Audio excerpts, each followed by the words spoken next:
Houve um homem de vida venerável, bento tanto pela graça quanto pelo nome, que desde a infância possuía um coração maduro, superior pelo seu modo de proceder para sua pouca idade.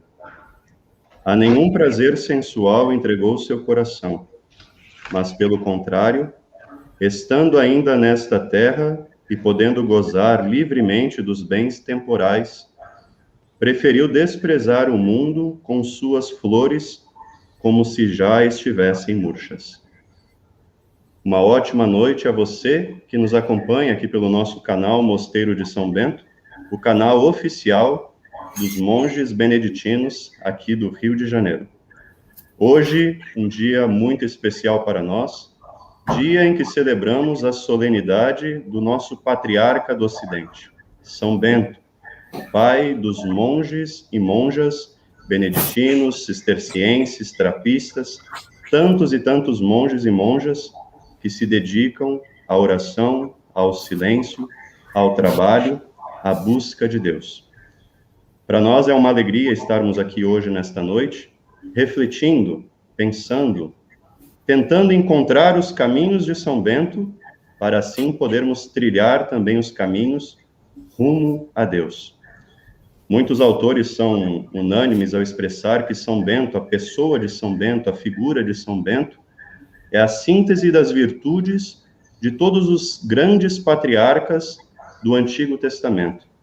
Desta forma, podemos comparar, então, São Bento a Moisés, a Elias, a João Batista. São Bento, ao longo da sua vida, soube, de fato, viver aquilo que escreveu. Precisamos ter consciência de que não podemos conhecer São Bento se não for através do livro, né, a biografia dele, né, através dos diálogos escritos por São Gregório Magno e através da sua regra. São Bento certamente não escreveu nada na regra que ele mesmo não tenha vivido. Nada antepor a Cristo. Certamente São Bento se configurou tanto a Cristo que na face dele já não poderíamos mais contemplar outra coisa, senão o próprio Deus.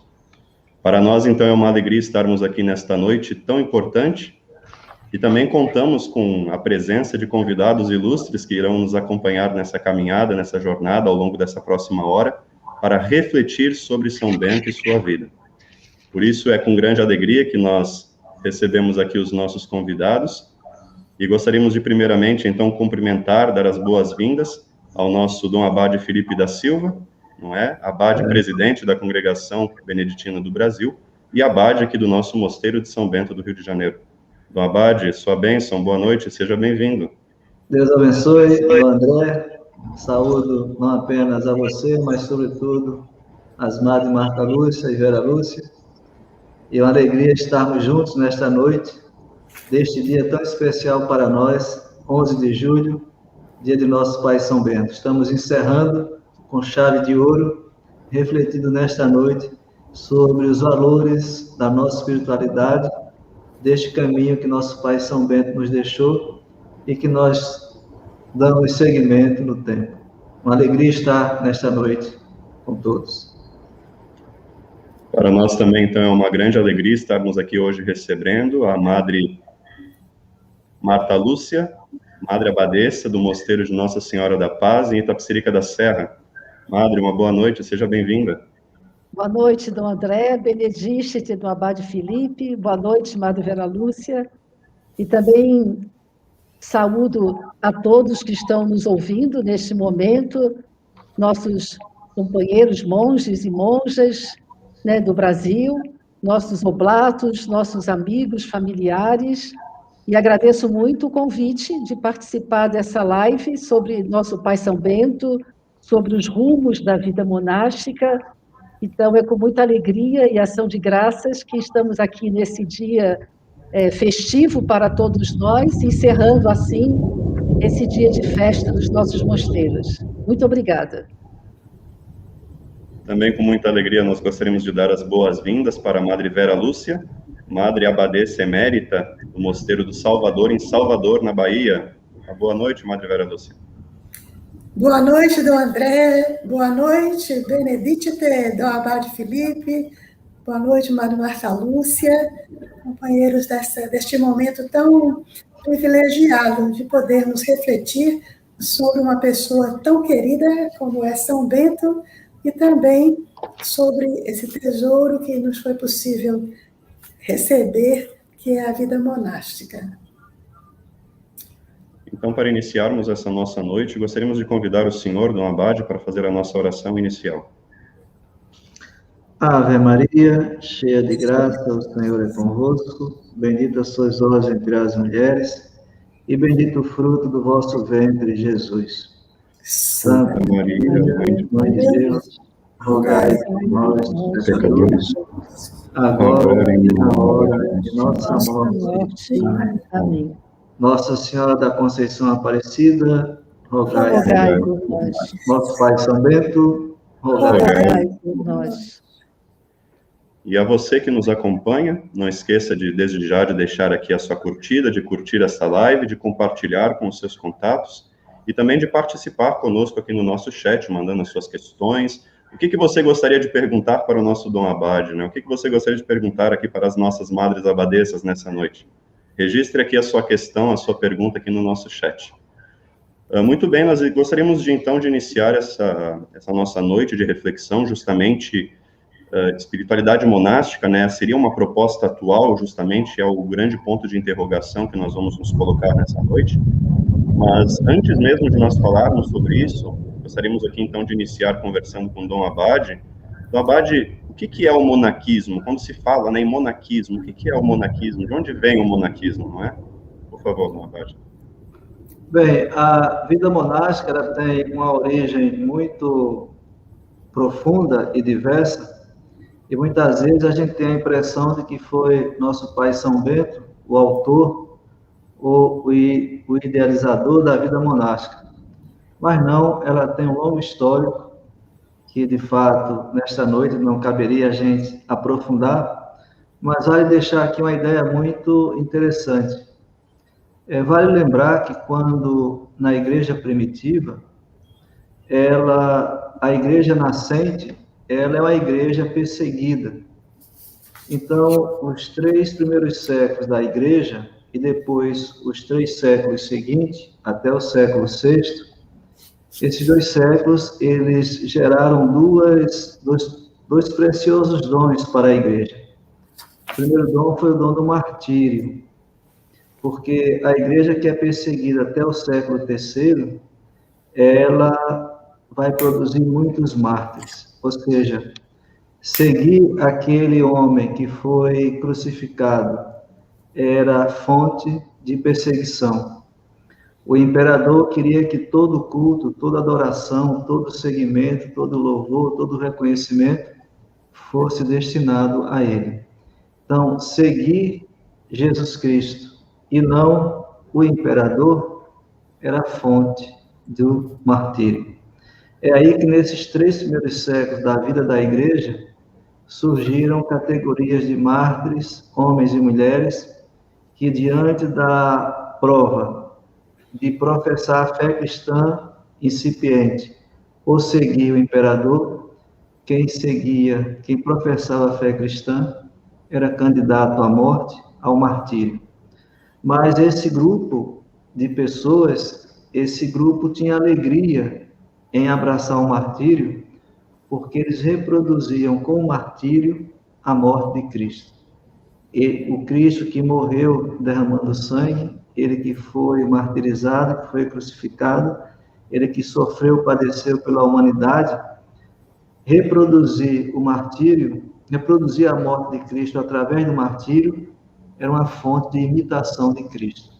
Pois bem, com o Edito de Milão no ano 313, cessou a perseguição. E a partir daí, com o martírio, com a igreja livre, a opção agora não ensejaria a perseguição do império. Um grupo de homens e mulheres, esse grupo decidiu reproduzir o martírio de outro modo. Até então, o martírio era através do derramamento de sangue. depois, com a liberdade cristã, era um martírio incruento, ou seja, eles fugiam para os desertos, para os lugares distantes, para viver uma vida de sacrifício, renúncia, silêncio e solidão. Era uma forma de reproduzir o martírio sem derramamento de sangue. É aqui que se introduz algo muito interessante no monaquismo incipiente. É a chamada vida no deserto, a vida eremítica, a vida longe da cidade, a vida, ao mesmo tempo, muito austera, cheia de ascese, porque viver longe significava viver em lugares distantes, carentes de estrutura de sobrevivência, e a sobrevivência era muito difícil. Então, era uma forma de reproduzir o martírio anterior, mas sem o derramamento de sangue. É aí que começa esse estilo de vida na igreja. É um estilo de vida retirado, silencioso, sem derramamento de sangue, porém extremamente exigente, difícil. Pois bem, é aí que nasce essa categoria dos padres da igreja, os padres do deserto, ou seja, é uma primeira fonte de nosso pai São Bento. Nosso pai vem depois e contempla toda essa tradição anterior. Ele contempla, então, o que esses homens viveram, contempla as regras anteriores que foram produzidas aos poucos, depois do martírio, depois dos primeiros pais, e, naturalmente, o Evangelho. Então, nosso pai São Bento, ou monaquismo, agora respondendo à pergunta, o monaquismo surge como fruto desse histórico.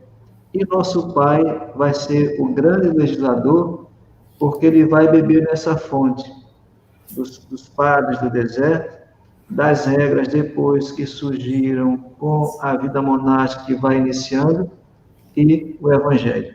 Tanto é que no prólogo de sua regra, o que diz nosso pai? Guiados pelo Evangelho. Ou seja, ele vai construir todo o edifício espiritual, ele vai construir o seu caminho de perfeição, apoiado na Sagrada Escritura, guiado pelo Evangelho, guiado pela tradição anterior dos padres do deserto e as regras iniciais que estavam já sendo apresentadas no seio da igreja.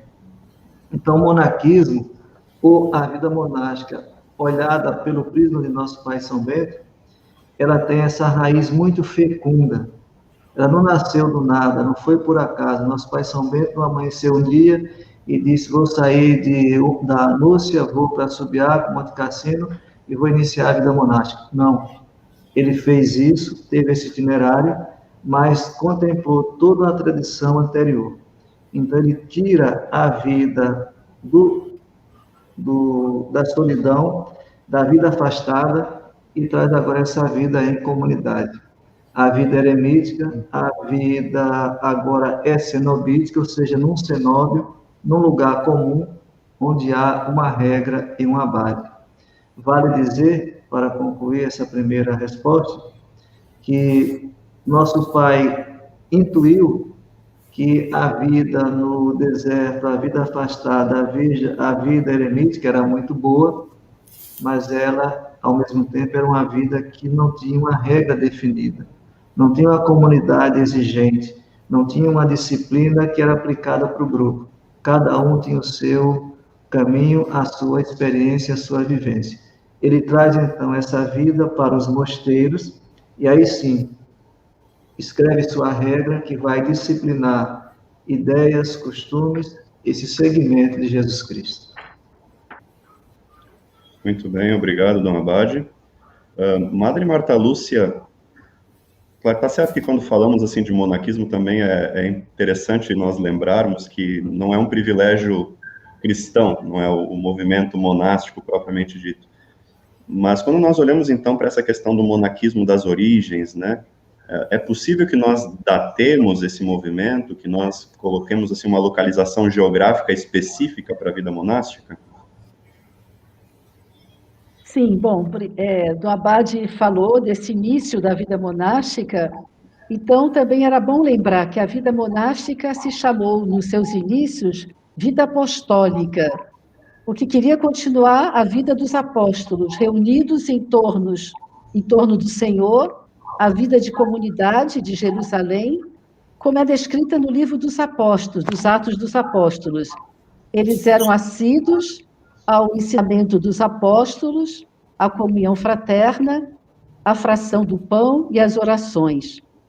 Então, o monaquismo cristão, desde as origens, continua o carisma dos ascetas, ou seja, daqueles que se exercitam a desenvolver atividades virtuosas, e das virgens, isto é, o celibato consagrado, né?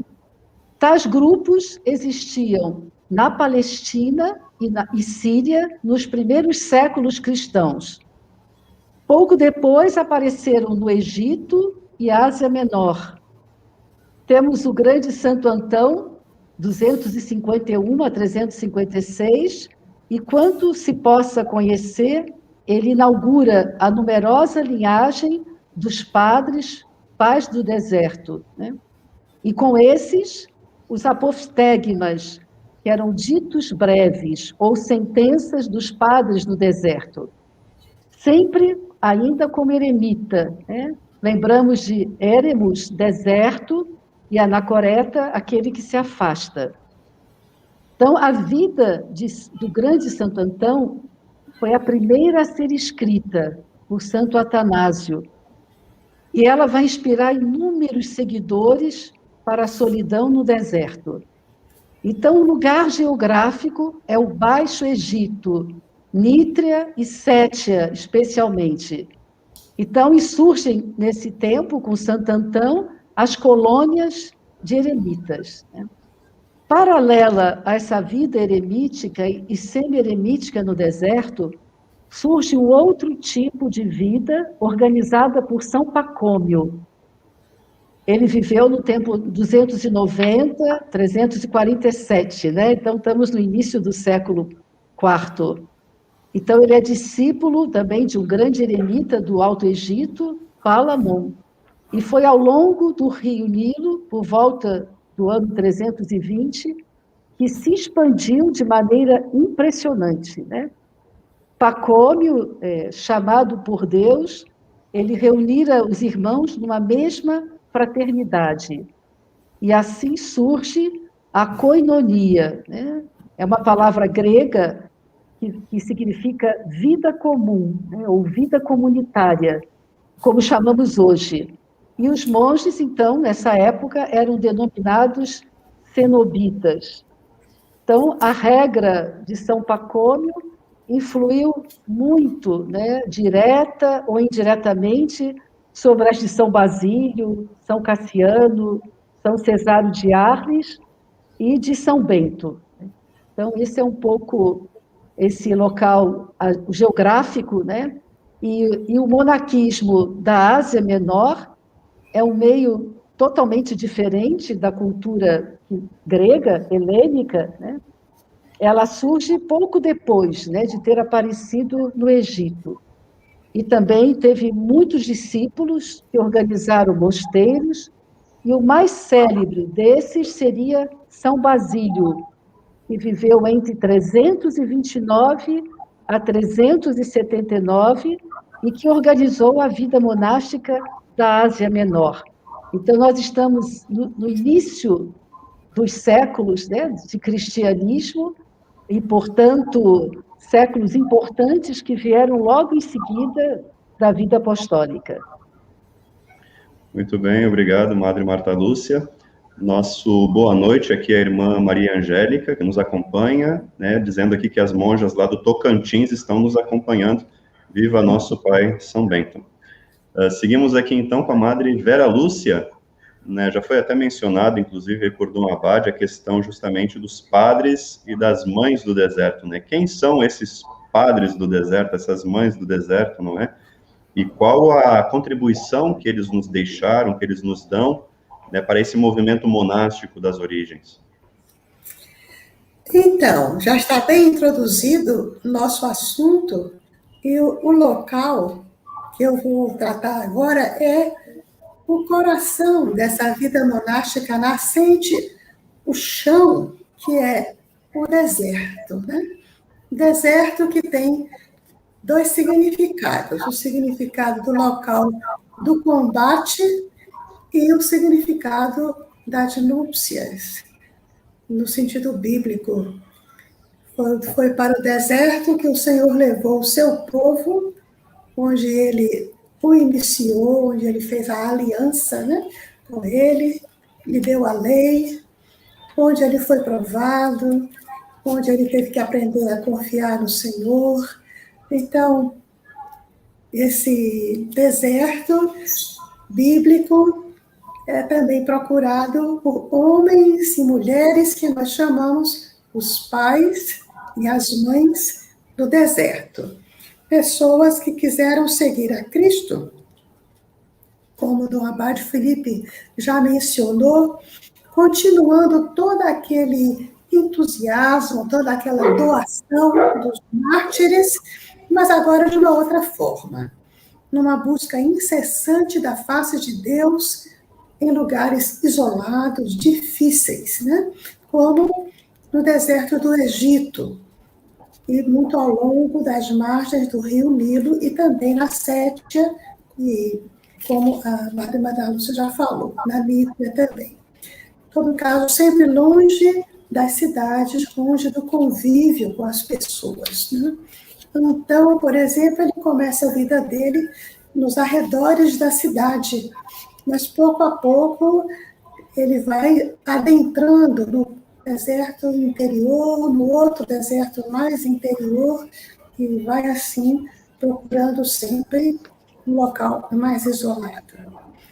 Essas pessoas, então, são iniciadoras da forma de vida monástica, muito simples ainda, muito rude ainda, né? Sem muitas elaborações. Eles morando sozinhos nas suas celas, essa primeira expressão da vida monástica do deserto, as pessoas moram sempre sozinhas, né?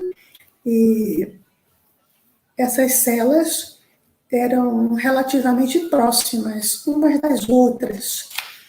Podiam caminhar um tanto e chegar a uma outra cela. E assim, esses homens e mulheres do deserto podiam se ajudar. Eles realmente se ajudavam, eles tinham uma pequena estrutura de animação de um e do outro, né? Não ficavam totalmente sozinhos nessa luta de combate espiritual, que é o que caracterizava mais esta fase dos pais e mães do deserto. Eles podiam se ajudar, sobretudo, a discernir os caminhos da busca de Deus. E já que nós estamos procurando, assim, o sentido que a vida monástica tem ainda hoje, um deles é essa questão do discernimento dos espíritos, que hoje nós conhecemos através de outras espiritualidades, mas que tem a sua nascente aí, nos pais e mães do deserto. Mais tarde, outros grandes espirituais, especialmente Santo Inácio de Loyola, vai codificar melhor, vai teorizar melhor, mas a nascente é essa, daí todos bebem, né? Então era necessário desenvolver o discernimento, porque eles estavam sozinhos. Como diz São Paulo na Carta aos Coríntios, é preciso discernir os espíritos, saber quem fala, né? Saber e entender o que Deus queria dizer. Eles ocupavam o seu dia entre a oração e o trabalho manual, geralmente na confecção de cestos ou de cordas. E praticavam também com muito zelo a hospitalidade dada aos peregrinos que os visitavam, para pedir uma palavra. Era comum eles chegarem aos visitantes e falarem: Pai, dá-me uma palavra. E com esta palavra, o visitante, o hóspede, caminharia muito tempo na sua vida. Geralmente era uma palavra da Sagrada Escritura. Era uma luz de Deus para as suas vidas. E dentre esses pais e mães, então, havia também mulheres que levavam esse mesmo estilo de vida, as chamadas mães do deserto. Elas não adentravam muito no deserto por causa dos perigos, dos animais selvagens, dos assaltos, né? Elas eram mais vulneráveis. Então, elas ficavam em regiões mais próximas do rio Nilo, nas barrancas do rio. Essas pessoas, vocês podem pensar, talvez, que fossem pessoas assim, meio originais, né? Meio excêntricas, mas não, elas eram pessoas muito simples, cheias de sabedoria. E suas palavras encontram-se recolhidas em coleções que já foram aqui mencionadas, os chamados apoftegmas, ou ditos dos pais e mães do deserto. Historietas curtas, às vezes até engraçadas, que passavam, então, a sabedoria espiritual. Havia também monges e monjas, pais e mães do deserto, como já falamos aqui, Madre Marta Lúcia mencionou, na Capadócia, na Palestina e outras regiões ali do Oriente Próximo. Alguns nomes mais conhecidos dentre as mulheres são a Amá Simplética, Amá Teodora e Amá Sara. Algumas, como Santa Macrina, irmã de São Basílio Magno, de São Gregório de Nissa, de São Pedro de Sebaste, essa vem de uma família cristã, uma família até de santos. Outras não, são histórias muito diferentes, né?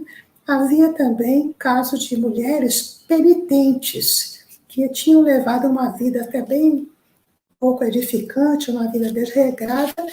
Em determinado momento, elas tiveram uma forte experiência de Deus que provocou uma mudança completa. Entre esse tipo de monjas e de mães do deserto, a mais conhecida é Santa Maria Egipcíaca, muito venerada na Igreja Cristã Oriental, e ela viveu no deserto de Judá, né? A história dela é muito bela, e ela é celebrada pelos orientais, os cristãos orientais, durante a Quaresma.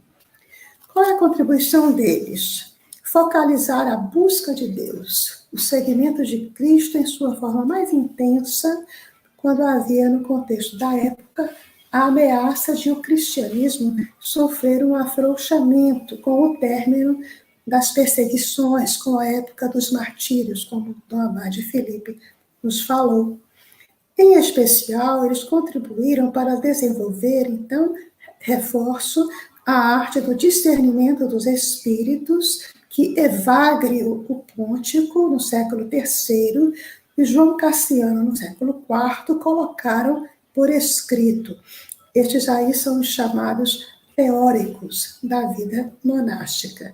Eles vão descrever, a partir da experiência dos pais e das mães, que eles visitaram, todos eles foram ao encontro desses, e a arte de dominar as paixões desordenadas, conduzir a pessoa, a si mesmo e aos outros, à união com Deus, que é a caridade perfeita, a chamada pureza do coração, a paz interior, que é sinônimo de contemplação.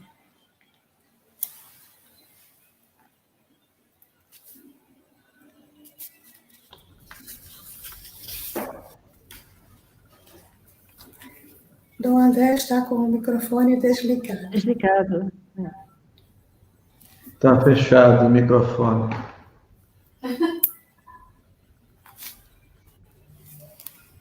Desculpe-me, olha, Ok, voltamos. Muito bem, obrigado, Madre Vera Lúcia, pela contribuição. Gostaria, então, de deixar aqui a nossa saudação para Maria da Glória Jordão de Oliveira, que diz aqui, saudades, Madre Vera, né, irmã Faustina, certamente oblata lá de Salvador, mandando saudações.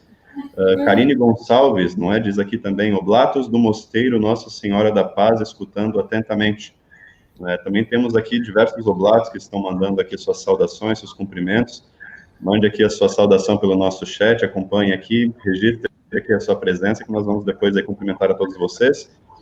Deixamos aqui também a saudação ao nosso querido Dom Plácido Guarnieri, lá do Abadia São Geraldo, também de São Paulo, que nos acompanha e registrou aqui a sua presença. Dom Abade, falamos aqui então dos pais do deserto, das mães do deserto. Sabemos que muitas das experiências, não é, vividas por esses homens e por essas mulheres foram registradas, que é o que nós chamamos de apoftegmas, não é? O senhor teria algum apoftegma, assim, que soa mais ao ouvido do senhor, assim, que lhe auxilia mais, que lhe é mais marcante? É até difícil escolher um, porque são tantos, mas eu peguei aqui um bem simples, e como já foi falado, né, que os apophthegmas são sentenças breves, que deixam a lição para a vida interior, para a vida espiritual, para a convivência, enfim. Mas eles são breves, mas não quer dizer que sejam menos fecundos. A mensagem é sempre positiva. Mas eu peguei aqui um apophthegma que diz, do Abade Antão, que há os que consomem o corpo em ascese, mas se afastam de Deus pela falta de discrição. Então vejam como normalmente a ascese é algo que a gente cultiva, que a gente faz justamente para aproximar o nosso interior de Deus, a nossa comunhão com Ele. Mas diz o Abade, então, que há aqueles que se afastam porque falta discrição, ou seja, é aquela palavra do Evangelho do próprio Jesus que diz, quando jejuares, né, não precisa ficar com a cara triste, com a cara abatida, não. Ninguém pode, não é para as pessoas verem que a gente está jejuando ou fazendo algum ascese. E é o que diz o apophthegma, ou seja, a pessoa pratica a ascese, mas se afasta de Deus por falta de discrição. Então, os apophthegmas também têm um quê de humor, um quê de graça, mas nesse humor, nessa graça, nessa concisão, eles sempre deixam uma mensagem muito importante para a vida. Ou seja, qualquer ascese, qualquer prática espiritual, qualquer ação que a gente procure para ajudar na nossa vida de comunhão com o Senhor, que seja feita com discrição, com silêncio, não precisa ninguém saber. Deus é que precisa saber. Muito bem, obrigado, Dom Abade. Madre Marta Lúcia, sei que algumas pinceladas assim já foram dadas, né? Alguns elementos aqui já foram, de certa forma, já partilhados, não é? Mas falar de São Bento é tão interessante justamente porque as fontes ainda parece que são tão pequenas, né? São apenas duas, propriamente dito. Não é? E ainda assim atravessam tantos séculos e geram, né, garantem tanto conteúdo ainda sobre uma determinada pessoa. Não é justamente essa pergunta que nós gostaríamos de fazer agora, né, com as suas palavras, né? Quem foi São Bento para nós? Quem é São Bento para nós? Quem é São Bento para a senhora, para a nossa vida monástica aqui no Brasil? Bom, São Bento é um modelo de vida, modelo de santidade. Então, no dizer do seu biógrafo, o grande Papa São Gregório Magno, um homem de Deus, né? Ele começa dizendo Bento tanto pela graça quanto pelo nome. Então, é um nome que lhe cabe, porque São Bento é um reflexo da palavra de Deus. Então, nós sabemos que nasceu numa nobre família da província de Múrcia, Nórcia, na Alta Úmbria, na Itália, por volta do ano 480. E ele foi encaminhado a Roma para os estudos. Alguns autores dizem o estudo de belas artes, retórica, mas ele vendo que muitos desses estudos se deixavam assim arrastar, né, para o pecado, para o vício, ele abandonou a cidade eterna. E São Gregório vai dizer que, no desejo de agradar somente a Deus, pôs-se à procura do santo hábito do monaquismo, rumando então para o deserto, né? Indo habitar na gruta, como sabemos, de Subiaco, uma região distante, uns 110 quilômetros assim, de Roma.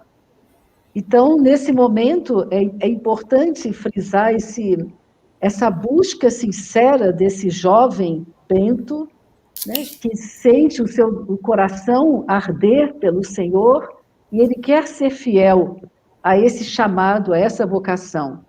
Então, nesse momento, Bento não tem mais nenhuma ambição, nem para o presente, nem para o futuro.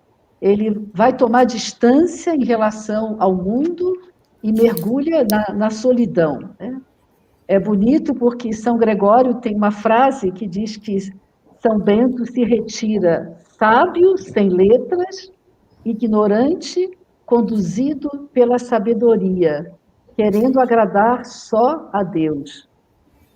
E ele vive em São Bento, né, um período, né, que ele esteve primeiro como abade na direção de um mosteiro, junto a Vicovaro, que não deu muito certo essa experiência dele em Vicovaro. Mas foi nessas proximidades, em Subiaco, vivendo de Deus e para Deus, que ele se torna um farol aceso na noite. Então, é muito marcante para todos nós, beneditinos, pensar no São Bento, nesse deserto, como um farol e que reflete a própria luz de Deus. E assim ele atrai camponeses, pessoas simples, pastores, que foram os seus primeiros discípulos, né? Ele escreve, né, uma regra de vida, né, a qual chamamos e vivemos e seguimos até hoje, a regra de São Bento, que vai nos ensinar a nada antepormos ao amor de Cristo, que é um dos instrumentos das boas obras tão caro a nosso pai São Bento. E, né, na história da vida de nosso pai São Bento, a fecundidade dele, ele veio a fundar, então, 12 mosteiros, que considera escolas do serviço do Senhor, em que ele deixa como grande legado o valor da vida comunitária, que ele tanto amou e viveu, né? Depois ele vai ter a sua Páscoa para o Reino dos Céus, por volta do ano 547, já em Monte Cassino, esse mosteiro que ele fundou, talvez pelo ano de 529, e que era interessante porque foi um mosteiro que foi fundado, construído no lugar de um antigo templo pagão. E vale mencionar aquilo que fica muito forte para todos nós, que são as inúmeras qualidades de São Bento, o seu grande equilíbrio e discernimento, temperando os carinhos com os rigores, a severidade de um mestre e o pio afeto de um pai. Adaptava-se a todos, prudente, refletido nas suas ordens, douto na lei divina. Também esse aspecto casto, sóbrio, misericordioso, fazendo sempre prevalecer a misericórdia sobre o julgamento. Outra qualidade de São Bento que nos toca profundamente é ele ser extremamente humano e, ao mesmo tempo, sobrenatural. E isso a gente percebe em várias passagens do capítulo que ele deixa na regra para o abade, para como deve ser o abade. Então, odiar os vícios, mas amava os irmãos. Servia mais que presidia. E também algo que é muito particular em São Bento é o fino senso de humor, como podemos ver num dos instrumentos das boas obras. Não querer ser tido como santo antes que o seja, mas primeiramente sê-lo para que, como tal, o tenham com mais fundamento. Então, fica essa importância, essa admiração por São Bento, pela pessoa de São Bento, por esse homem de Deus, e que chegou a ser proclamado, designado patrono da Europa pelo Papa Paulo VI, no ano de 1964.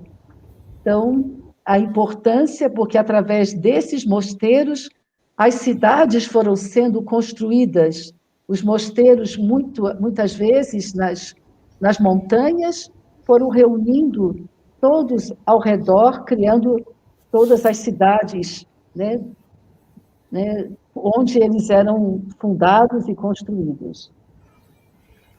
Muito bem, obrigado, Madre Marta. Gostaríamos aqui de registrar a presença de Dom Abade Paulo Celso de Martini, que nos acompanha. Nossa saudação aos queridos abades e abadesas. diretamente de São José do Rio Pardo.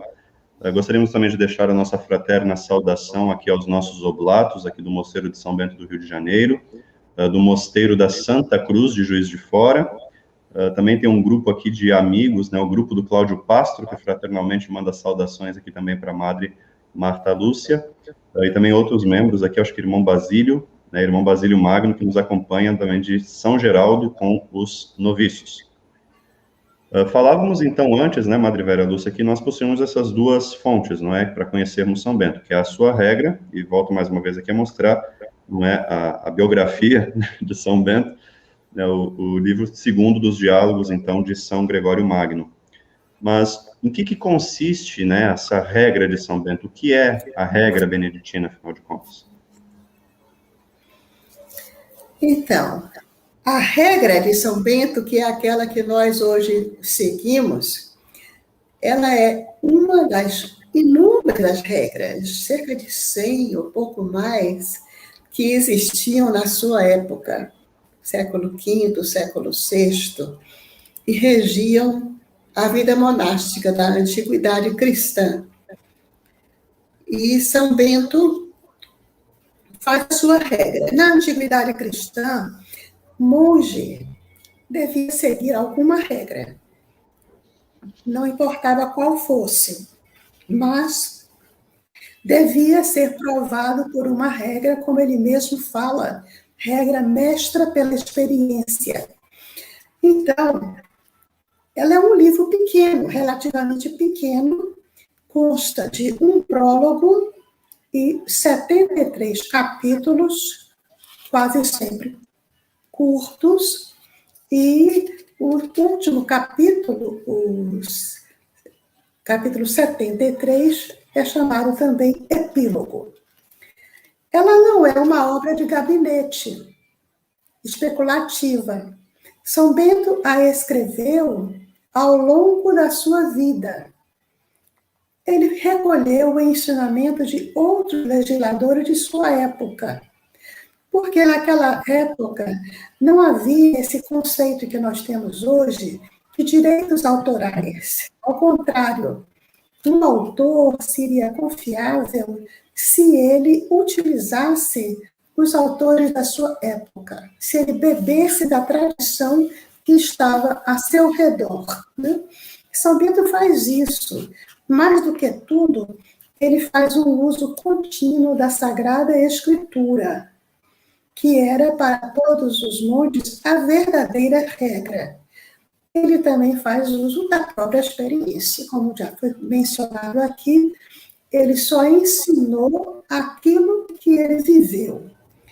Na regra, nós encontramos muitas citações, menções, até recomendações do próprio Bento, que nós leiamos os padres da Igreja, que são os primeiros formuladores da doutrina cristã, como Santo Agostinho, que ele usa imensamente, Santo Agostinho, um dos pais da vida comunitária, São Basílio Magno também, dessa corrente cenobítica, né, de vida comunitária, Papa Leão Magno, todos pessoas, grandes personagens do século IV, anteriores a Bento, né? E muitos outros ainda. Ele também usa pais da corrente mais da vida helenística, como é o caso de João Cassiano, né? Ele também usa muito e esses teóricos da vida monástica. Dentre os escritos do Novo Testamento, além do Evangelho de Mateus, ele cita com muita frequência São Paulo. Ele chega a usar na regra o termo o apóstolo. Quando ele cita o apóstolo, ele se refere a São Paulo. Ele tem uma outra citação, que é de São João, no capítulo 58, da recepção dos noviços, mas normalmente ele cita São Paulo. Então, para Bento, como para todos os monges da antiguidade, a verdadeira regra de monges e monjas é o Evangelho, e reforço o que já foi falado, que ele, bem no começo da regra do prólogo, ele vai dizer: guiados pelo Evangelho, trilhemos os seus caminhos. ele faz um grande apelo à escuta da palavra de Deus. Essa é a primeira palavra a que abre a regra escuta, em latim, ausculta, ou ausculta. Escuta, filho, os preceitos do mestre. E ao escutar, que vai tocar profundamente a pessoa, ele continua, inclina o ouvido do teu coração, recebe de boa vontade e executa eficazmente o conselho de um bom pai. Aqui ele se baseia no livro dos Provérbios. A quem participou da liturgia de hoje, da festa da solenidade de São Bento, foi a primeira leitura da missa de hoje, né? Provérbios 2. Nós podemos dizer que a regra de São Bento é como que uma grande léxio, uma leitura orante da Sagrada Escritura, traduzindo para o cotidiano das comunidades monásticas os ensinamentos bíblicos, especialmente os dois grandes mandamentos, o do amor a Deus e do amor ao próximo. O seu objetivo é prático, organizar a vida de sua comunidade. Então, a regra não é um tratado ascético ou místico, embora contenha indicações ascéticas e também místicas, né? Especialmente o final do prólogo, que se fala ser a transfiguração de Bento, quando ele fala com o progresso da vida monástica e da fé, dilata-se o coração e com inenarrável doçura de amor é percorrido o caminho dos mandamentos de Deus. Toda a regra possui uma teologia de fundo que hoje em dia é muito estudada. Nós somos a geração muito abençoada por isso, né?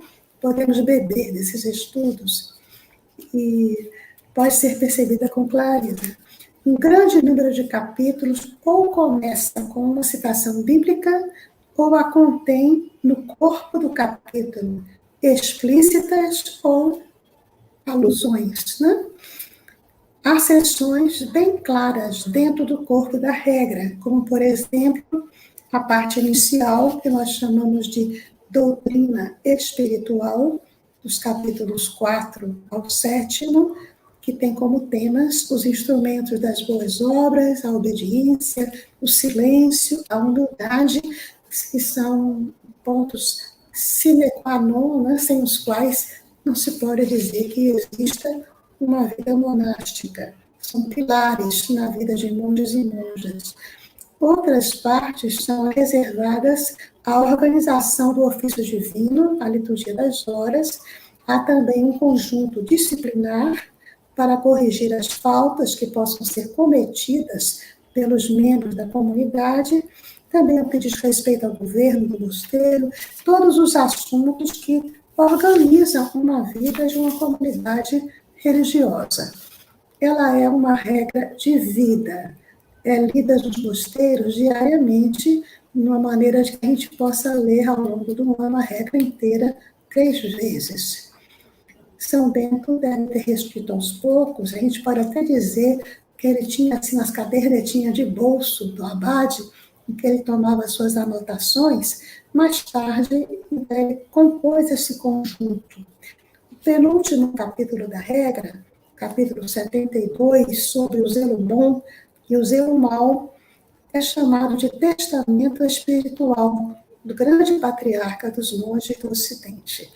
Ao terminar a sua regra, no capítulo 73, modestamente ele chama a regra como algo de iniciação, né? Algo para mostrar que temos algum início de vida monástica. Oxalá pudéssemos nós cumprir tudo que ele coloca, né? E que essa praticada, ele espera que nós cheguemos, né, à nossa meta, que é o céu, a vida eterna. Muito bem, obrigado, Madre Vera Lúcia.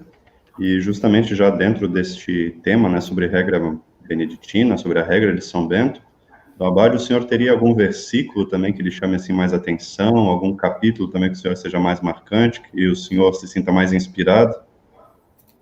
São tantos, mas tem um versículo que me fala muito, desde que eu tive contato com a regra de Nosso Pai São Bento, que é no capítulo do celeireiro, quando ele pede que vejamos tudo no mosteiro como vasos sagrados do altar. Creio que Nosso Pai São Bento, com essa afirmação na regra, ele deu ao olhar uma fecundidade, uma dignidade, uma importância, que mesmo que nós saibamos a importância do olhar na vida, mas como ganha dimensão, a dimensão do olhar em Nosso Pai, quando ele pede que no mosteiro tudo seja visto, que olhemos tudo como vasos sagrados do altar. Ou seja, ele compara qualquer coisa no mosteiro, qualquer objeto, qualquer situação, enfim, tudo é comparado aos vasos sagrados do altar. Ou seja, a casa de Deus, o mosteiro, ela é toda envolvida pelo sagrado, pelo mistério, pelo divino. Então, o monge e a monja é aquele homem, aquela mulher que deixaram o mundo, não por falta de opção, não por desencontros, não por qualquer outra necessidade, mas uma vez chamados para a vocação que Nosso Pai São Bento idealizou, com a sua regra, o monge e a monja são chamados a exercer no interior do claustro essa fecundidade do olhar. Então, tudo no mosteiro é revestido do sagrado. Tudo tem uma dignidade que vem do Criador. E nós, como criaturas consagradas através da espiritualidade que nosso Pai nos deixou, nós temos sempre que exercer esse olhar, não mais um olhar desinteressado, não mais um olhar passageiro, mas aquele olhar que se detém no que o olho alcança e contempla naquilo algo sagrado, algo que veio do Criador, algo que integra a criação. Então vejam como nosso Pai São Bento dá à vida monástica, dá ao monge, dá à comunidade essa necessidade de que tudo seja visto com essa dignidade da criação, não enquanto fabricado pelo homem, mas tudo tem uma origem em Deus. Então, gosto muito desse versículo porque dilata essa dimensão do olhar humano. Vale lembrar que no mundo grego inicial, o olhar era um dos melhores dons, porque era pelo olhar que nascia a admiração, e uma vez o homem se admirando do que está dado à vista, ele queria também conhecer aquilo que ele estava vendo, olhando. Então, o olhar era a primeira inclinação para o conhecimento, para a sabedoria, tão cara ao mundo grego. E esse olhar, uma vez que se admira do que vê, ele quer conhecer. E quando a gente conhece a criação, conhece os dons de Deus, conhece aquilo que Deus nos deu, a gente naturalmente ama. Então, o olhar como meio para exercício do amor. E isso nosso Pai São Bento deixou de forma tão simples e, ao mesmo tempo, de uma forma tão exigente, para que o nosso dia a dia na comunidade, no mosteiro, o nosso olhar para as coisas do mundo, seja quase que um olhar como o olhar de Deus. E aqui a gente lembra um pouco o início do Gênesis. E Deus viu que tudo era bom. Deus viu. Deus olhou, contemplou o que criou e viu que era bom. E nós, no mosteiro, temos que olhar tudo com esses olhos de Deus e contemplar tudo como vaso sagrado do altar. Então, esse versículo diz muito a mim, dentre tantos outros, da regra do nosso Pai. Muito bem, obrigado, Dom Abade. Nossa saudação fraterna, então, aqui justamente aos oblatos do Mosteiro do Monte, que nos acompanham lá de Olinda, aos oblatos também do Mosteiro de São Bento de Olinda, e também as nossas co-irmãs, as nossas queridas irmãs lá do Mosteiro do Salvador, que nos acompanham. Uma boa noite também para a irmã Maria Terezinha Ferreira, né, daqui da comunidade de Santo Amaro, das Irmãs Beneditinas Missionárias de Tutzin, aqui do Rio de Janeiro, que nos acompanha. Irmã Maria Terezinha Ferreira, talvez tenha cortado aí o nome. Ah, ok. Então, uma boa noite, irmã Maria As Terezinha. nossas queridas irmãs de Santo Amaro, que estamos, por enquanto, num divórcio, né? Nós não estamos celebrando, mas as senhoras estão aqui no coração e recebemos hoje uns dons preciosos do Santo Amaro. Elas não esquecem a festa de São Bento. Elas sempre mandam aqueles dons, oferecem sempre alguma coisa para a gente saborear no dia de São Bento. Nossa gratidão e esperemos o quanto antes aquele convívio diário através da capelania. Muito bem, assim nós então seguimos aqui com a nossa reflexão nessa noite. E nós gostaríamos de perguntar então para a Madre Marta Lúcia sobre a questão da medalha de São Bento. Né? O que é a medalha de São Bento? De onde veio a medalha de São Bento? Talvez a senhora vá chocar muita gente, Madre Marta, dizendo que não foi São Bento que fez a medalha de São Bento. Por favor, com a senhora, então, a palavra. Sim, a nossa famosa medalha de São Bento. Eu penso que, primeiramente, para compreender essa dignidade da medalha de São Bento, nós temos que considerar a importância da cruz de Jesus Cristo. Então, a cruz foi, na realidade, o instrumento da redenção do mundo. Porque a medalha de São Bento, ela contém, de um lado, a cruz de São Bento, a cruz, e do outro lado, a esfinge de São Bento. Então, a cruz ela é cultuada pelos cristãos desde o século IV. E já nessa época surgem medalhas com a imagem da cruz. No século IX, aparecem as orações ao crucificado. Eram preces de adoração que evocam todo o mistério de Cristo. No século XI, então um pouco mais tarde, as fórmulas são mais desenvolvidas e o crucificado é o médico supremo. O madeiro da cruz confere a salvação. Então, a representação da cruz desperta em nós todos os sentimentos de gratidão para com Deus pelo benefício de nossa salvação. Então, os cristãos tiveram, desde os primórdios da Igreja, profundíssima veneração para com a imagem da cruz. Então, quando após 3 séculos de perseguição, Deus houve por bem conceder paz à sua Igreja, apareceu no céu uma cruz, com estas palavras. Era uma cruz dirigida ao imperador, na época, Constantino. Com este sinal vencerás. E prometia, então, a vitória. Aí ele determinou que o seu exército sairia a combate, né? Então, a cruz, já, a partir dessa época, ela causa terror aos espíritos malignos que sempre recuam diante dela, né? Então, tal é para os cristãos a importância da cruz. E tal também é a bênção que ela leva, né? Desde os tempos apostólicos até os nossos dias.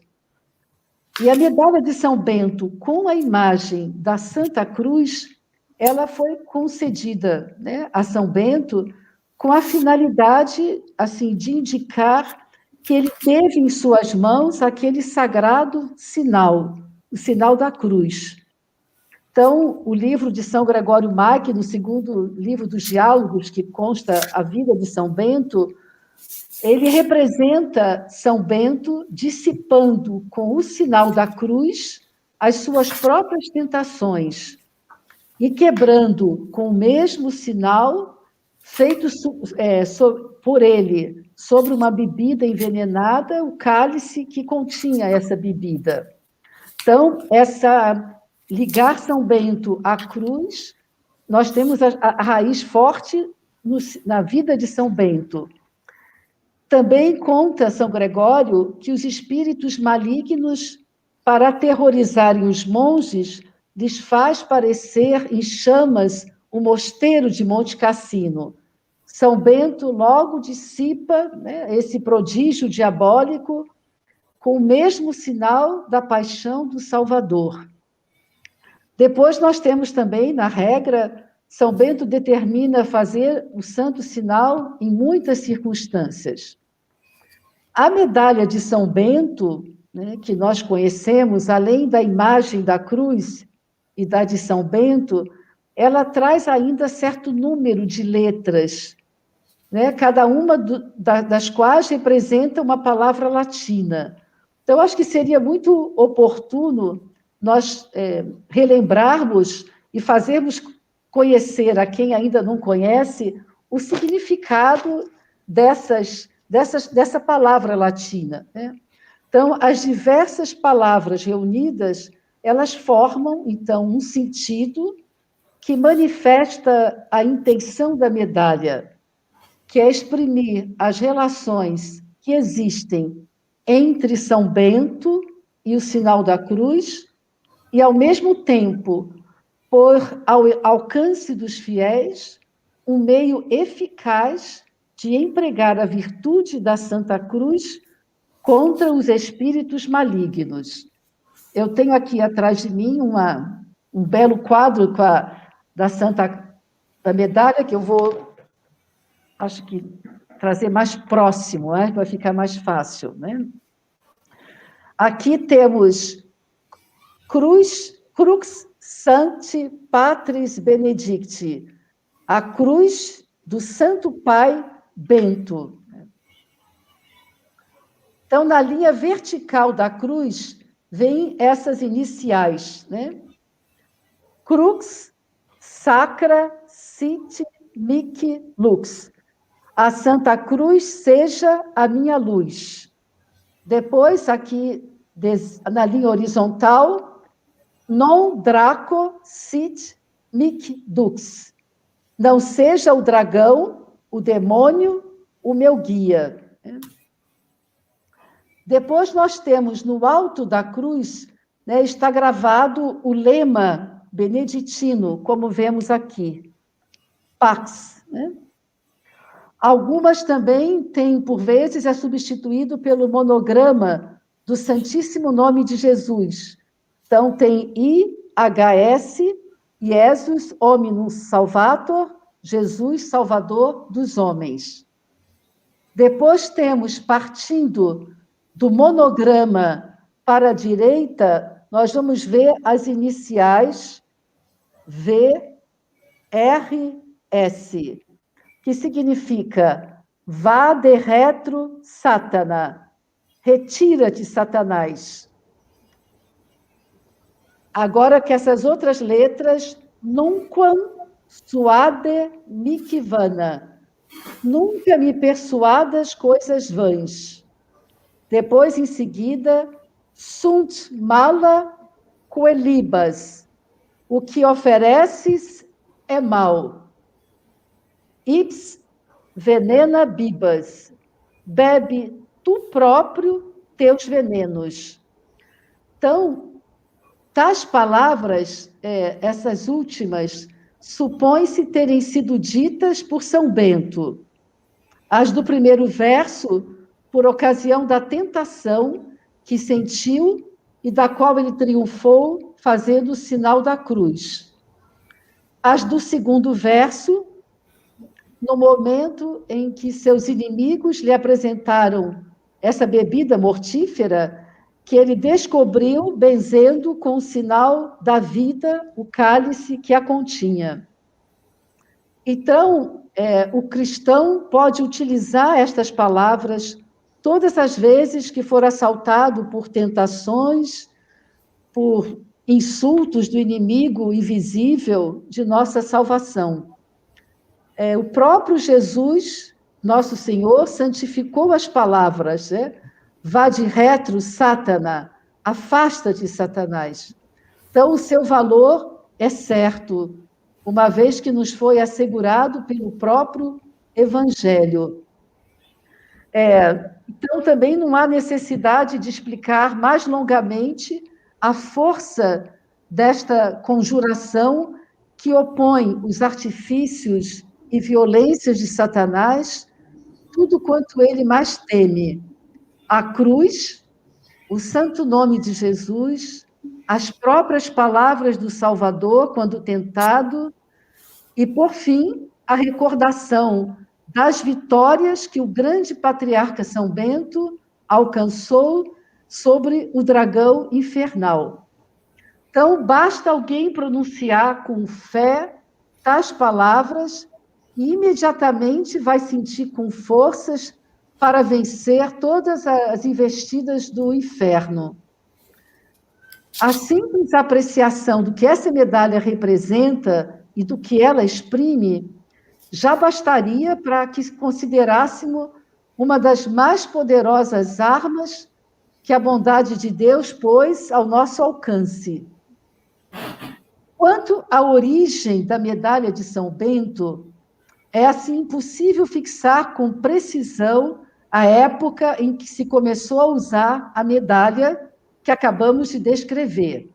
Mas podemos, assim, determinar as circunstâncias que ajudaram a essa propagação, né, e antecipavam também a sua aprovação pela Santa Sé. Então, é até interessante porque a gente fica sabendo um pouco essa origem, como começou a ser difundida.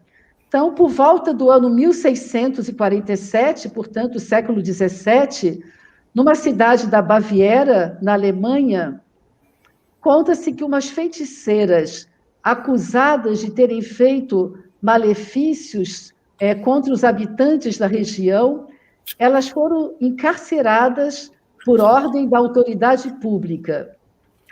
E interessante que na instrução do processo, elas declaram que essas suas supersticiosas maquinações sempre ficavam sem resultado nos lugares em que a imagem da Santa Cruz estivesse suspensa, ou mesmo oculta no chão.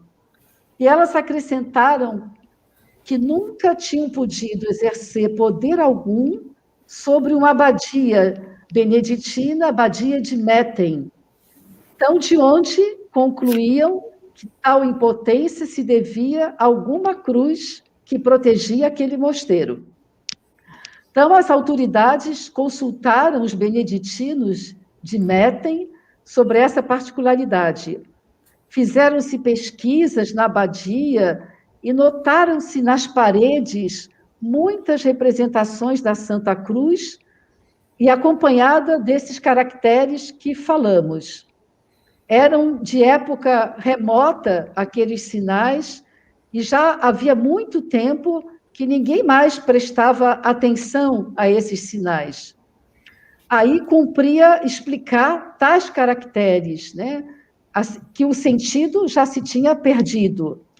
E só eles poderiam revelar a intenção com aquelas cruzes ali haviam sido traçadas. Então, depois de muitas investigações, afinal, encontra-se na biblioteca da abadia um manuscrito. Era, então, um evangeliário notável pela encadernação, enriquecido com relíquias e pedras preciosas. E um dos desenhos representava São Bento, revestido da cogula monástica, que é uma veste que se coloca por cima do hábito monástico, e tendo na mão direita um bastão terminado por uma cruz. E sobre o bastão lia-se esses versos que falamos da medalha, né? Assim, no começo do século XV, São Bento já era representado com uma cruz e já existiam os versos cujas iniciais hoje se lê na medalha. E o acontecimento dessa cidade da Alemanha despertou a devoção dos povos para com São Bento, com a Santa Cruz.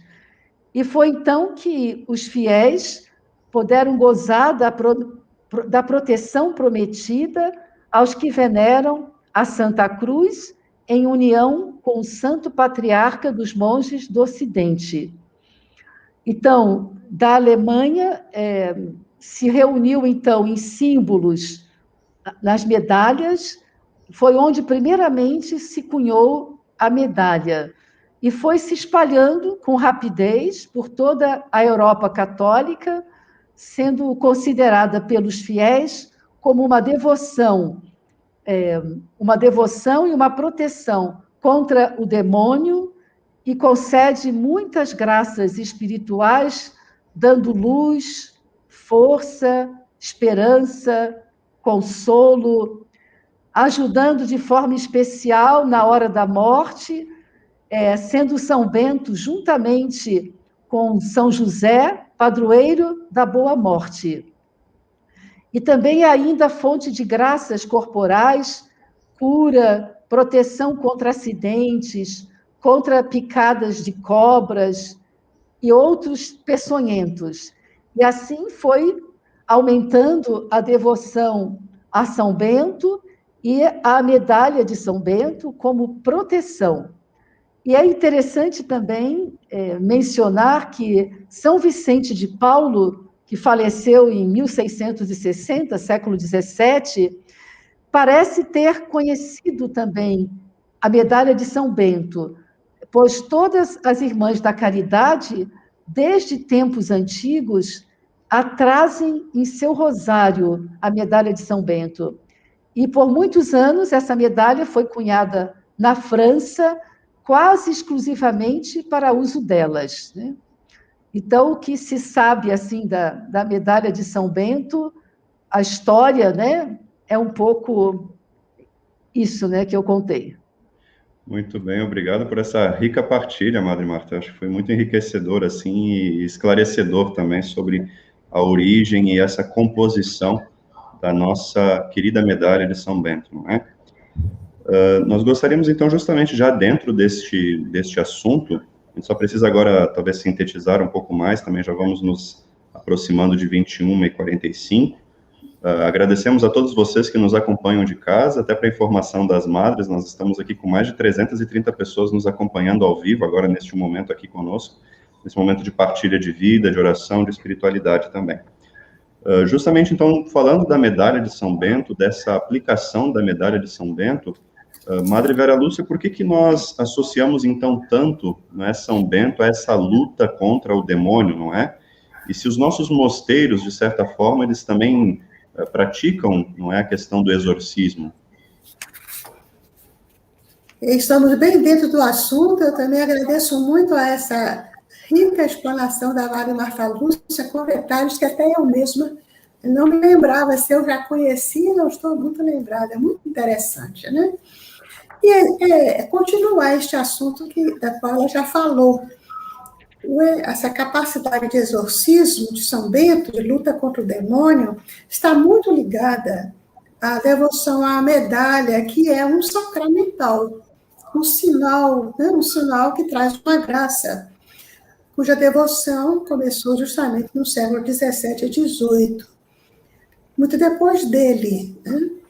E o fato marcante, o Madre Marta Lúcia já contou, foi a tentativa que ele sofreu de envenenamento, e ao fazer o sinal da cruz, abençoar o copo da bebida envenenada, esse copo se estilhaçou. E São Bento, então, segundo o seu biógrafo, São Gregório Magno, diz que aquilo que continha o germe da morte não suportou o sinal da vida, a cruz de Cristo, da qual o Senhor Jesus ressuscitou. Então, ele venceu, com o sinal da cruz, o veneno mortífero. É muito comum isso aqui no Brasil, especialmente aqui no Nordeste, a devoção de São Bento para livrar de cobras venenosas e outros animais peçonhentos. Pessoas que vão trabalhar na roça costumam rezar e pedir a proteção de São Bento. Há muitos versinhos, né, nesse sentido. Nesses casos, eu diria que o que vale muito é a fé das pessoas. Quem opera é sempre Deus, o Senhor, que age conforme a fé das pessoas que pedem. Jesus, inúmeras vezes, antes de realizar os seus milagres, ele perguntava: crês que posso fazer isso? Né? Ou então ele diz: vai e que se faça segundo a tua fé. Então é bom nós fazermos essa anotação para não cairmos assim numa superstição, numa atitude de milagreiro. Não é aquele objeto pelo objeto simplesmente, mas a fé que eu deposito nesse objeto que foi abençoado, que é um sinal sacramental, e a intercessão do santo, os santos são então canais da graça de Deus, tanto quanto Deus o permita, né? Além deste episódio bem específico da vitória sobre aquele copo envenenado, é bom nós lembrarmos o que já foi colocado antes, essa corrente de monges, e São Bento faz parte dela, no combate espiritual contra o mal, contra as paixões desordenadas que são incitadas por Satanás, né? Pelas próprias paixões da pessoa, mas também são uma tentação do maligno, né? Um dos ícones deste combate é o eremita Santo Antão, na luta corpo a corpo com o demônio. Sua vida, narrada pelo bispo Santo Atanásio, do século IV, faz questão de mostrar que, em Antão, na sua luta contra o demônio, o vencedor é o Cristo ressuscitado, que triunfa sobre as forças do mal no seu eleito. Olha, esse combate continua, e Deus continua, Cristo ressuscitado continua agindo nos seus eleitos. Ele, Cristo Jesus, é o grande combatente contra o mal e a morte. Os evangelhos narram suas tentações no deserto antes de começar a pregação na vida pública. Daí ele vai usar o que mais tarde Evagrio, o Púntico, do século III, vai chamar de método antirético, que é atacar o demônio com a palavra de Deus. Vejam como na cruz de Nosso Santo Pai, aquelas palavras existem: vade retro, Satanás. Jesus falou isso também: retira-te, Satanás, quando ele fazia expulsões dos demônios nos paralíticos, nos mudos, né? Nos endemoniados. Ele falava isso também. Então, Jesus usa a palavra de Deus para enfrentar os demônios nas tentações que são narradas nos evangelhos, antes de começar sua vida pública. Ele se defronta muitas vezes com os demônios nas pessoas que o procuram. Ele os liberta essas pessoas que estavam assim presas, sobretudo na hora da cruz, a sua hora, que ele anunciou tantas vezes. Acontece a última tentação, quando as pessoas gritavam para ele: desce da cruz. Jesus não desce, mas vence a morte e o mal em sua ressurreição. Ele é o grande vencedor e ele pode nos associar à sua vitória.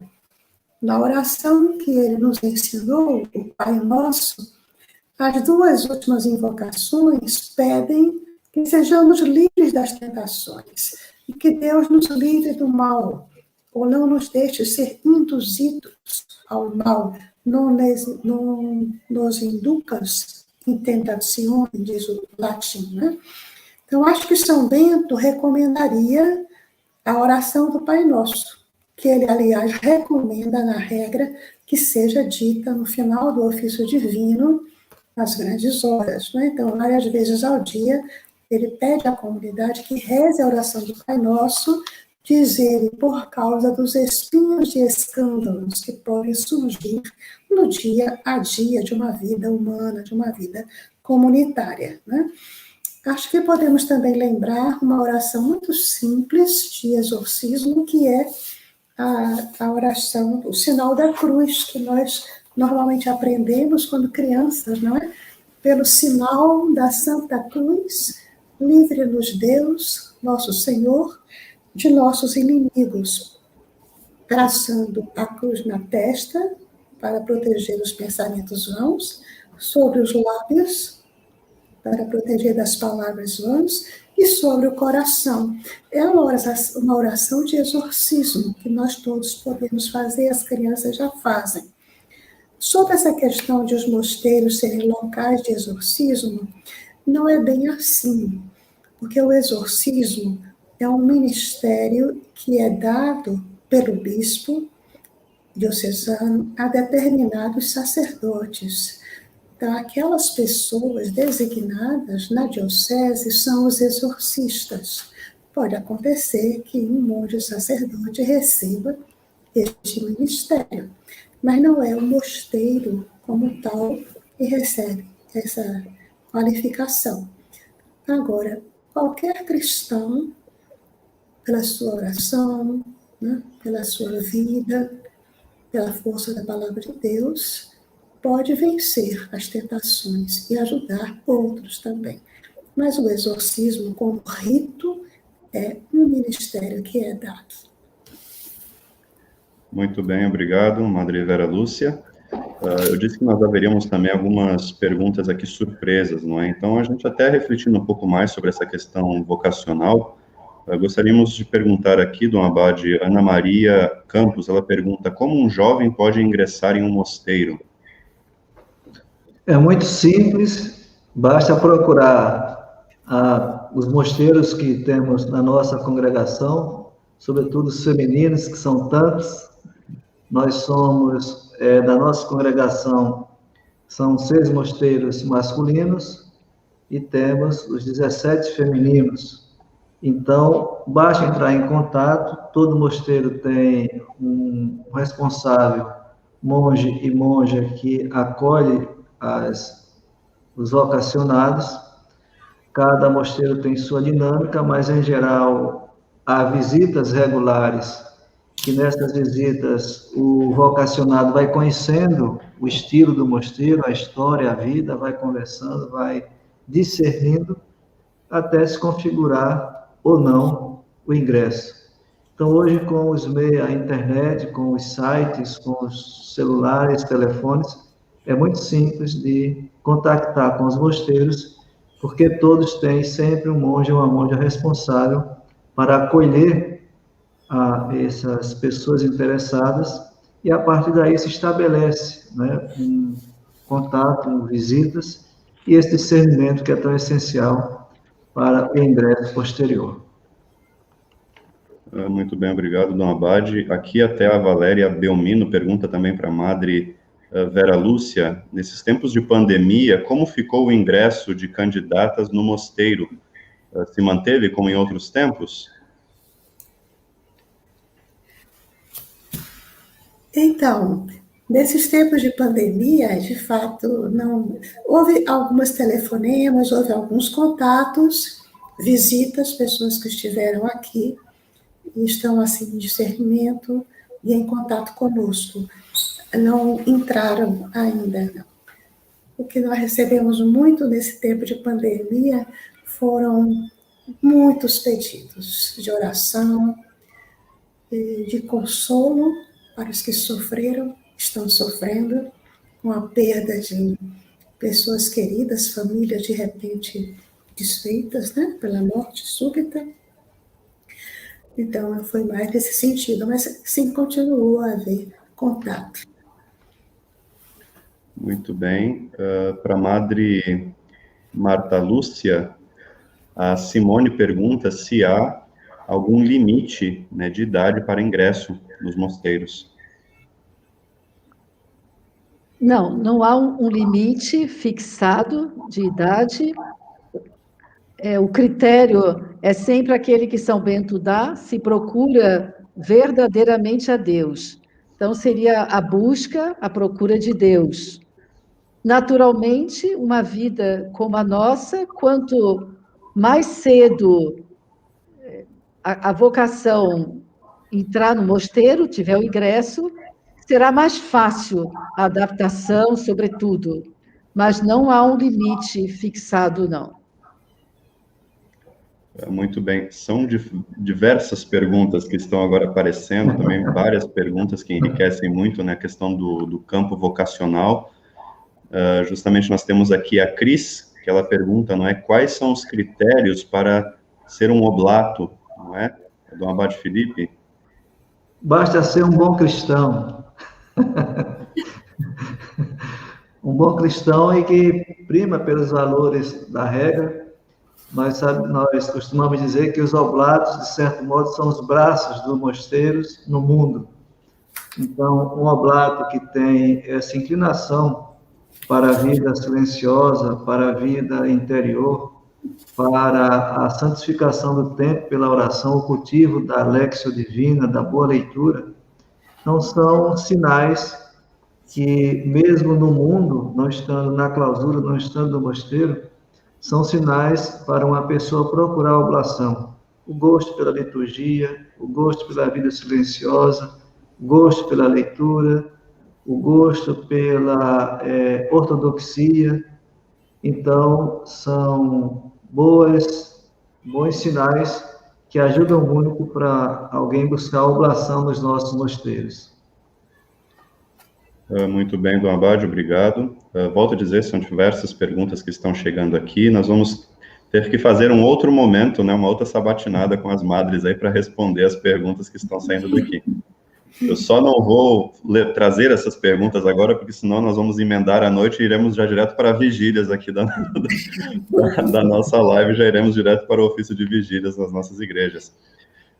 Então, você que nos assiste e tem desejo de conhecer vida monástica, de ter mais informações sobre vida monástica, procure se informar se há algum mosteiro perto da sua casa, não é verdade?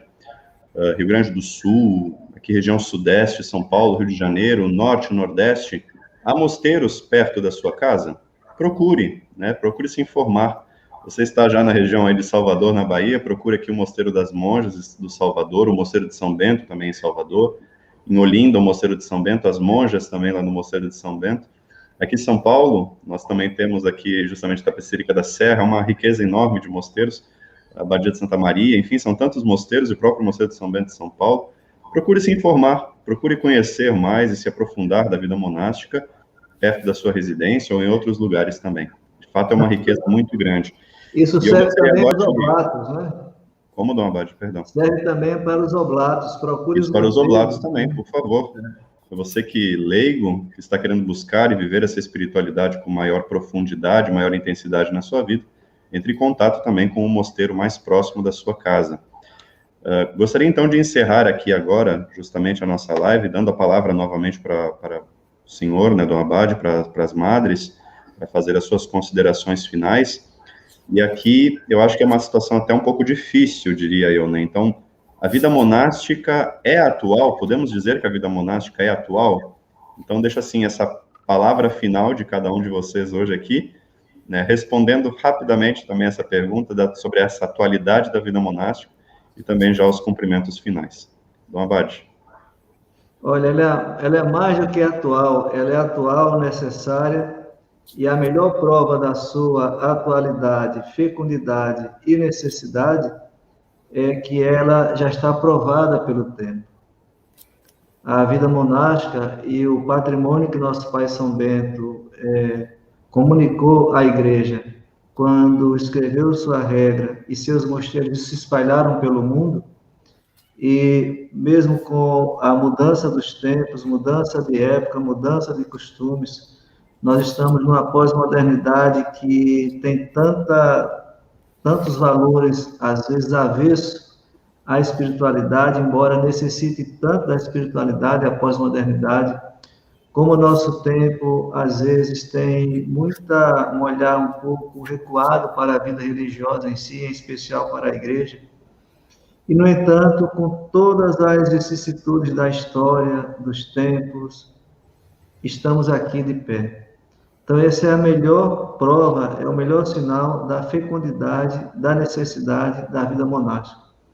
Ela espalhou, através dos seus mosteiros, e continua espalhando ao mundo, ao homem de qualquer tempo, esse valor da oração, esse valor do silêncio, o valor do recolhimento, o valor da arte, da educação, da beleza. Todos esses valores que o coração do homem aspira tanto, posso dizer com convicção que eles estão muito condensados e são comunicações não laterais, mas que compõem o patrimônio fecundo do monaquismo, dos mosteiros, da vida monástica. Então, basta a gente chegar num mosteiro beneditino, não importa onde é que ele esteja, para a gente contemplar esses raios que nosso astro luminoso São Bento deixou. Como é bom chegar no mosteiro e logo se contempla as monjas, os monges rezando. Como é bom chegar, porque quem chega é bem acolhido, ou seja, esse olhar para a pessoa. Nosso Pai diz, quem chega, nele chega a pessoa do Cristo. Como é bom o recolhimento, a atenção, o cuidado, a léxio, o sagrado, o divino, o mistério, a graça, tudo se condensa na vida monástica. E passam os tempos, às vezes muitas modas espirituais, religiosas aparecem, e lá estão os monges, naquele dia a dia, santificando o tempo pela oração e sinalizando para o mundo que a vida natural só tem sentido se for sobrenatural, ou seja, nós estamos sob o olhar de Deus, viver sob o olhar do Criador. E foi assim que nosso Pai São Bento iniciou sua rica vida de entrega ao Senhor. Ele ficou 3 anos sob o olhar de Deus numa gruta, e ali ele vislumbrou o mistério do Criador, e a partir daquela relação de comunhão, sob o olhar, ele deixou para o mundo seus mosteiros, que até hoje continuam no tempo e na história, sendo esses lugares privilegiados, não de outras coisas ou de interesse, mas lugar de oração, onde o homem pode silenciar e vislumbrar naquele silêncio, na oração, no claustro, na léxio divina, no ofício, na Eucaristia, vislumbrar o mistério do Criador, porque não há criatura sem o Criador. E assim nosso Pai nos ensina, com seus mosteiros, acolhendo, conduzindo o homem para o olhar de Deus. A vida monástica é necessária, é atual, e o tempo já provou isso. Muito bem, obrigado, Dom Abade. Gostaria ainda de registrar aqui, por fim, não é, a nossa fraterna saudação às oblatas e oblatos do mosteiro de Nossa Senhora de Guadalupe, em São Mateus, no Espírito Santo, e também aqui aos oblatos da Abadia de São Geraldo, em São Paulo. Madre Marta Lúcia, a nossa espiritualidade, a nossa vivência é atual? Sim, ela é muito atual e ensina muito, né? Nós aprendemos e podemos também ensinar as pessoas, ao mundo, a buscar as coisas do alto, onde se encontram as verdadeiras alegrias. Também me impressionou muito nesse tempo tão sofrido da pandemia, como as pessoas nos procuraram, até mesmo para como aprender a viver uma vida mais isolada, mais enclausurada, por conta de todos os perigos, e tentando buscar um sentido, que é só em Deus, a vida de oração. Então, os mosteiros são muito atuais, a busca de Deus continua, como o Dom Abade Filipe falou tão bem, esse legado que São Bento nos deixou, e está isso à disposição nossa e de todos que nos procuram. Todos os valores da vida monástica são para serem partilhados com as pessoas que nos procuram. E também o fato de termos tantos mosteiros no Brasil faz com que cada mosteiro tenha a sua própria fisionomia. E isso torna com que a vida monástica seja muito atual, porque, de acordo com as regiões em que esse mosteiro está, ele tem a fisionomia daquele local. Isso torna a vida monástica acessível a todas as pessoas. Então, é uma alegria enorme podermos partilhar nessa noite de São Bento, nesse dia dedicado a São Bento, toda essa espiritualidade, a riqueza da vida monástica que ainda temos a apresentar ao mundo de hoje, ao jovem, à jovem que deseja realmente seguir a Cristo. Muito bem, obrigado, Madre Marta.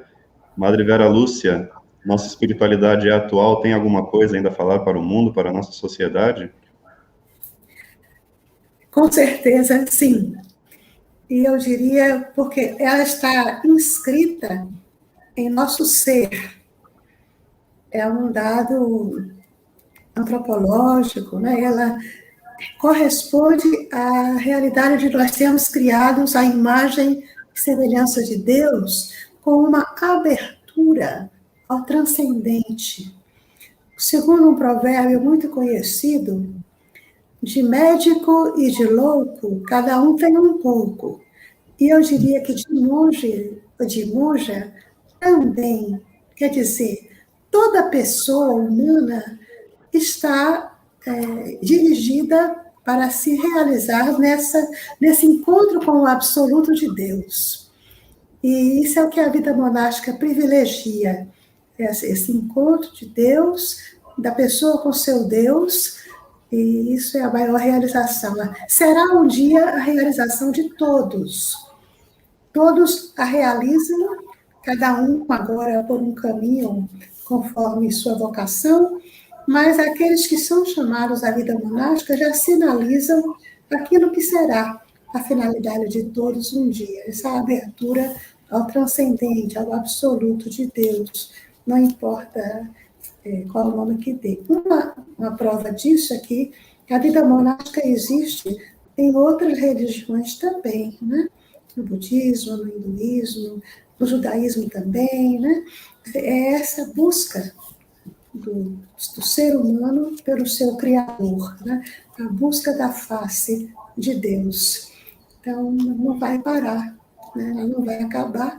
E aqueles que são chamados a viver intensamente recebem esse dom de Deus gratuitamente e podem ser uma sinalização daquilo que é a finalidade última de todos. Eu também, tivemos aqui também no mosteiro essa experiência, né, durante a pandemia, ainda estamos, de ser um mosteiro procurado por todos os tipos de meios de comunicação para ver como enfrentar a pandemia. Estamos até agora, que reabrimos a hospedaria, com pessoas que procuram a hospedaria simplesmente para parar e pensar no que aconteceu. Um marco realmente que precisa ser refletido. A minha vida no pós-pandemia. Obrigada. Muito bem, obrigado, Madre Vera. Então, Dom Abade, chegamos ao momento da nossa oração final, a bênção com a relíquia deste santo homem, o osso de nosso Pai São Bento, patriarca dos monges do Ocidente. Agradecemos aí ao Dom André, Dom Tomás, que não apareceu aí, mas também está na retaguarda, e agradecer naturalmente a Madre Marta Lúcia e Vera Lúcia, e que bom neste dia de nosso Pai São Bento, nós podermos partilhar, refletir sobre esse dom precioso que é a vida que abraçamos e que ela continue sendo no coração da igreja, na igreja aqui do nosso Brasil, esse lugar privilegiado de oração, de intercessão, de acolhimento, de bênçãos. Aqui nós temos a relíquia de nosso Pai São Bento. Essa relíquia é verdadeira, foi nos dada pelo próprio abade de Monte Cassino. Então aqui tem um fragmento do osso do corpo de nosso Pai São Bento, e com ela nós vamos abençoar todos, pedindo que as graças desse dia que nossos mosteiros viveram sejam graças que alcancem também os nossos mosteiros, todos eles, mas também alcance a você, amigo, oblato, benfeitor, você que frequenta, que estuda, que trabalha, enfim, que esse dia seja um dia de muitas graças, bênçãos, às pessoas que porventura têm familiares, amigos, doentes nos hospitais, precisando de uma luz, de força. Então, que esta bênção alcance a todos e seja no dia do nosso Pai São Bento, um penhor de muitas graças para o nosso caminhar neste tempo tão exigente, que pede oração, pede confiança, pede fé, sobretudo essa abertura do coração para acolher os dons e a proteção de Deus. Por intercessão de nosso Pai São Bento, que neste dia celebramos, Esta bênção alcance você agora, nossos mosteiros, sua casa, sua família, seus amigos, aqueles que estão nos hospitais, aqueles que estão precisando de luz, saúde e direção. Que nosso Pai também conserve as alegrias e as conquistas, que faça nascer também novos sonhos, que nos cheguem boas vocações, e que nosso Pai, neste dia, agora aqui com sua relíquia abençoando a todos, comunique luz, saúde, força, vida, paz e proteção. A bênção de Deus por intercessão de nosso Pai São Bento, Pai e Filho e Espírito Santo. Amém. Muito bem, obrigado, Dom Abade. Agradecemos mais uma vez ao nosso Dom Tomás, que esteve nos acompanhando aí nos bastidores, né? Vocês não ouviram hoje, mas está aqui colocando a participação de vocês, fazendo a transição de câmeras. Nosso muito obrigado a este nosso confrade. E obrigado a você que participou conosco desta noite tão especial. Nos vemos no próximo mês. Permaneçamos juntos, unidos aí na oração comum. Agradecemos, assim, de todo o coração a participação de nosso Dom Abade Filipe, né, o nosso carinho e fraternidade também pela Madre Marta Lúcia e toda a comunidade Nossa Senhora da Paz, em Itapecerica da Serra, e também nosso carinho à Madre Vera Lúcia e toda a comunidade do Salvador. A você que nos acompanhou, uma boa noite e até a próxima. Boa noite.